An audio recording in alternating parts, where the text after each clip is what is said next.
Hi everyone, welcome back to a new episode of Appst Academy. Today in this video, I'm going to show you how you can log into your Trust Wallets account.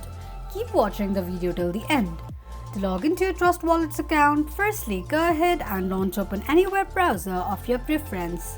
On the search box at the top, type in trustwallet.com and make a search. You will end up on the login page of your Trust Wallets account. Enter your email address or username and password associated with your Trust Wallets account and tap on Login. Click on Show option to check if you have entered your password correctly or not. In case if you don't remember your password, click on the link that says I forgot my password. This is how you can log into your Trust Wallets account quickly and easily just in few steps. If you have any thoughts or queries, let us know in the comments section. Don't forget to subscribe to our channel. Also press the notification bell icon so that YouTube will notify you whenever we post a new video. I hope this video was helpful to you. Thank you so much for watching.